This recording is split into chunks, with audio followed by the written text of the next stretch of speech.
اللہ تعالیٰ کا ہم پر یہ عظیم فضل و احسان ہے کہ اس نے ہمیں ایمان کی دولت عطا فرمائی اور اپنے محبوب نبی حضرت جناب محمد مصطفیٰ صلی اللہ علیہ وآلہ وسلم کی امت میں ہم سب کو شامل فرمایا۔ آج ہم ایک بابرکت مہینے یعنی ربیع الاول شریف کے استقبال کے موقع پر اللہ رب العزت کے گھر میں حاضر ہیں۔ آج کا خطبہ جمعۃ المبارک استقبالیہ خطبہ ہے کہ ربیع الاول شریف کی آمد ہے، وہ ماہ مبارک جس میں اللہ رب العزت نے اپنے حبیب کریم علیہ الصلوۃ والتسلیم کو اس دنیا کے اندر بھیجا۔ اللہ رب العزت نے اپنے محبوب کو پیدا فرمایا، وہ مہینہ جس میں اللہ نے دنیا کو سب سے بڑی نعمت عطا فرمائی، یعنی سید المرسلین، امام الانبیاء، خاتم النبیین، حضرت جناب سیدنا محمد مصطفیٰ صلی اللہ علیہ وآلہ وسلم۔ اللہ رب العزت نے قرآن مجید فرقان حمید میں اس چیز کا اظہار بھی فرمایا۔ فرمایا لقد من اللہ علی المؤمنین اذ بعث فیہم رسولا، مومنوں پر احسان اللہ رب العزت نے فرمایا۔ اس آیت مبارکہ کے اندر اسی کا ذکر فرمایا۔ اللہ رب العزت نے بڑی بڑی نعمتیں ہمیں عطا فرمائی ہیں، کبھی احسان نہیں جتایا، کبھی یہ نہیں کہا میں نے تم پر احسان کیا، یہاں تک کہ اپنے محبوب کی امت میں شامل فرمایا تب بھی نہیں کہا کہ تم پر احسان کیا، لیکن جب اپنا محبوب عطا فرمایا تب فرمایا میں نے مومنوں پر احسان فرمایا۔ ربیع الاول شریف کی آمد محض ایک تاریخی یاد نہیں ہے، بلکہ یہ ایمان کی تازگی، محبت رسول صلی اللہ علیہ وآلہ وسلم کی تجدید اور آپ صلی اللہ علیہ وآلہ وسلم کی سیرت کو اپنانے کی دعوت ہے۔ ربیع الاول شریف کی 12 تاریخ کو عام طور پر جو مشہور ہے اور جمہور کا اس پر اتفاق ہے کہ 12 ربیع الاول کو عام الفیل میں وہ دن آیا جب مکہ کی بستی میں نور پھیل گیا۔ ہمارے آقا صلی اللہ علیہ وآلہ وسلم کی والدہ محترمہ فرماتی ہیں کہ میرے لال کی جب ولادت ہوئی تو مجھ سے ایک نور خارج ہوا، اس نور کی روشنی اتنی تھی کہ میں مکہ میں تھی لیکن مجھے شام کے محلات بھی نظر آتے، مکہ میں بیٹھے بیٹھے میں نے شام کے محلات کو بھی دیکھ لیا، اتنی روشنی تھی اس نور کی۔ اور وہ نور کوئی اور نہیں تھا، ہمارے آقا حضرت جناب محمد مصطفیٰ صلی اللہ علیہ وآلہ وسلم کا اس دنیا میں ظاہر ہونا تھا، اس دنیا کے اندر پیدا ہونا۔ حضرت سیدہ آمنہ سلام اللہ علیہا کے گھر رحمت دو جہاں صلی اللہ علیہ وآلہ وسلم کی ولادت باسعادت ہوئی۔ ہمارے نبی پیدا ہوئے ہیں، نازل نہیں ہوئے۔ کیا؟ پیدا ہوئے ہیں، نازل نہیں ہوئے۔ جو نازل ہوتا ہے نا اس کا میلاد نہیں ہوتا، جو پیدا ہوتا ہے میلاد اس کا منایا جاتا ہے۔ ہم تو میلاد منا کر بتاتے ہیں کہ ہمارے نبی پیدا ہوئے ہیں، اسی لیے ہم میلاد کی خوشیاں مناتے ہیں۔ میلاد کا مطلب ہے پیدائش، تو ہمارے آقا صلی اللہ علیہ وآلہ وسلم کا میلاد ہوا ہے۔ جو کہتے ہیں نا میلاد کہاں پہ لکھا ہے، ان کو اپنی جہالت کا علاج کرانا چاہیے۔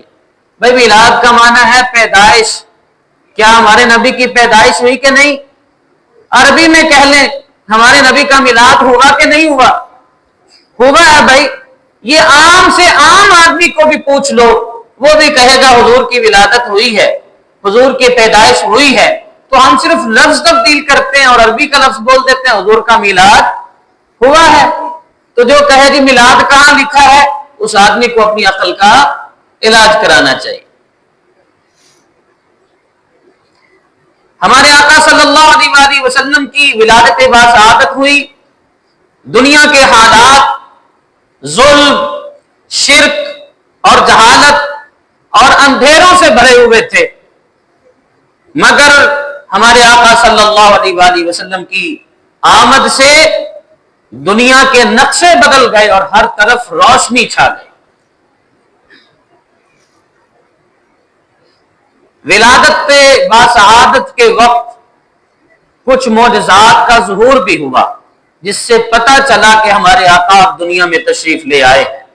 اور یہ وہ واقعات رونما ہوئے جو سابقہ آسمانی کتابوں کے اندر لکھے گئے تھے، باقاعدہ طور پر موجود تھے، اور جو سابقہ کتابوں یعنی تورات و زبور و انجیل کے عالم تھے، پڑھے لکھے تھے لوگ، ان کو ان ساری نشانیوں کا علم تھا کہ جب اللہ کا وہ آخری نبی اس دنیا میں تشریف لائے گا، اس کی پیدائش ہوگی تو یہ واقعات رونما ہو جائیں گے.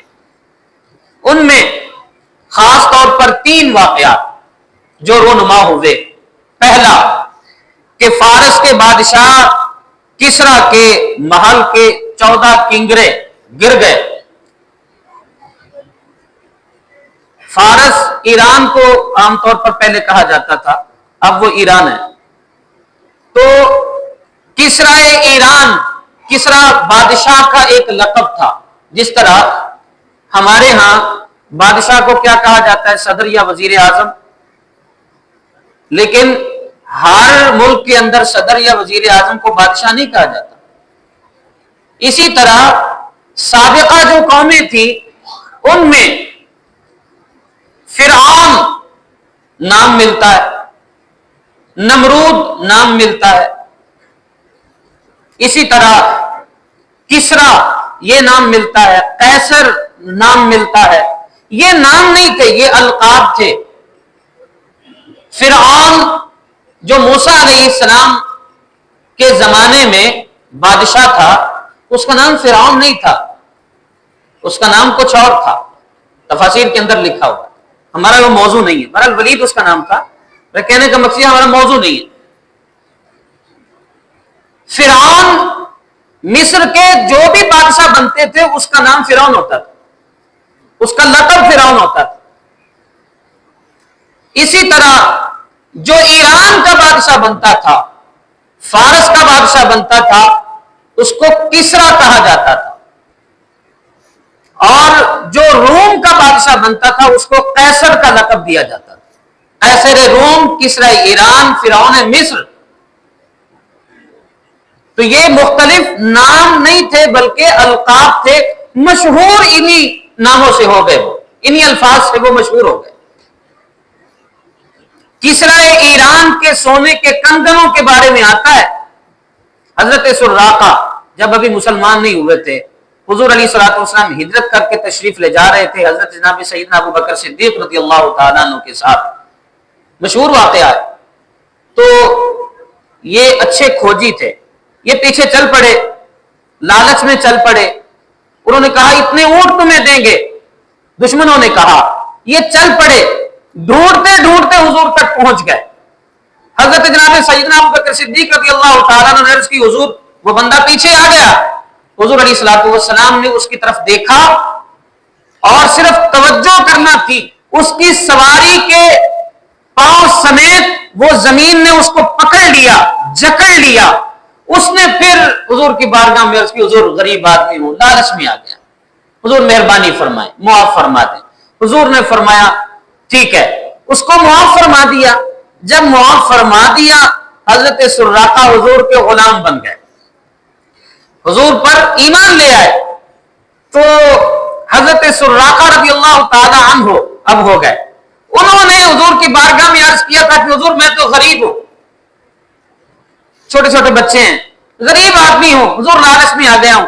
حضور نے فرمایا تھا اس وقت، یہ ہجرت کا موقع تھا، حضور نے فرمایا سراقہ تم کہتے ہو میں غریب آدمی ہوں، میں تمہارے ہاتھوں میں کسرا ایران کے سونے کے کنگن دیکھ رہا ہوں.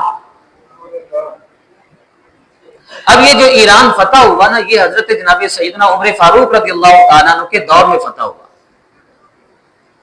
حضور علیہ الصلوۃ والسلام اس دنیا سے تشریف لے گئے، حضرت جناب سیدنا ابو بکر صدیق رضی اللہ تعالیٰ عنہ بھی اس دنیا سے تشریف لے گئے. دور فاروقی آ گیا.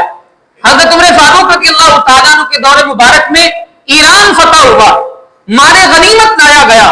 حضرت عمر فاروق رضی اللہ تعالیٰ عنہ اس مال غنیمت کے ڈھیر سے کچھ ڈھونڈ رہے تھے. تو کسی نے عرض کیا حضور کیا ڈھونڈ رہے ہیں؟ فرمایا ہو نہ ہو، میرے آقا نے جو فرمایا تھا وہ جھوٹ نہیں ہو سکتا، وہ بالکل حق ہے.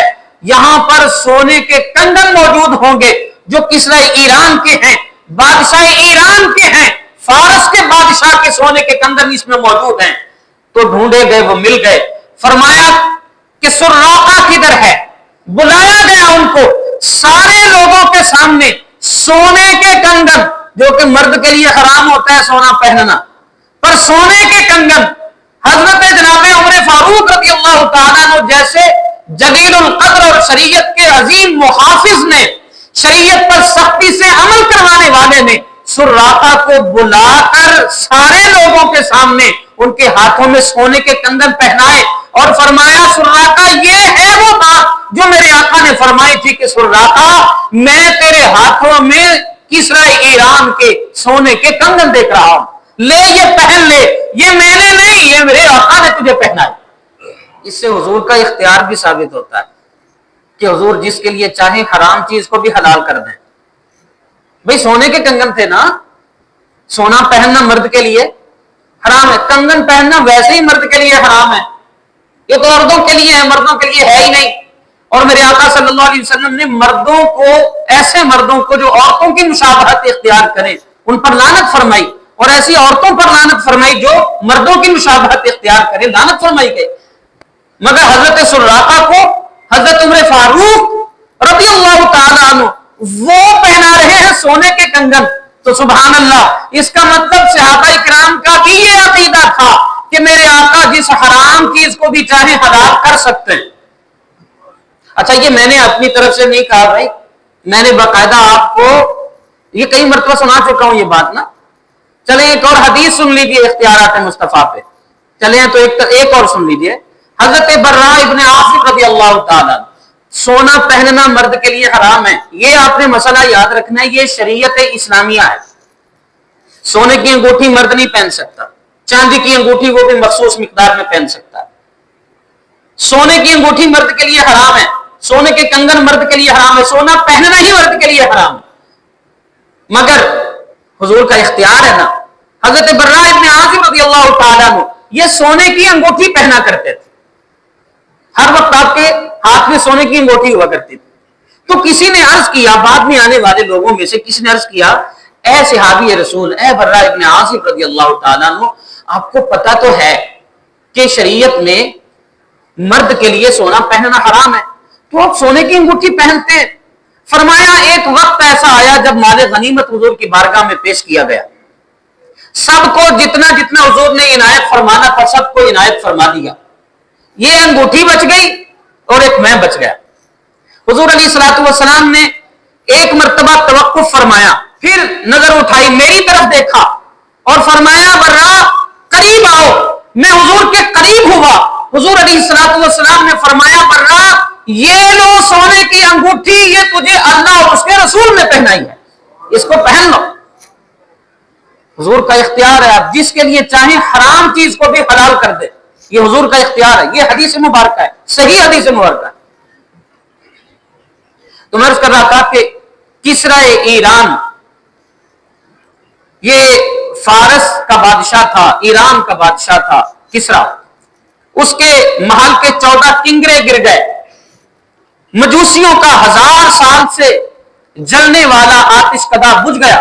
1000 سال سے اس میں آگ جل رہی تھی، وہ بجھی نہیں تھی. 1000 سال سے جو آگ نہیں بجھی تھی میرے آقا کی ولادت پر وہ آگ بجھ گئی. اسی طرح بحیرہ ساوا کا پانی خشک ہو گیا. عظیم دریا تھا، اس کا پانی سارے کا سارا خشک ہو گیا. یہ نشانیاں اور علامات تھی کہ اب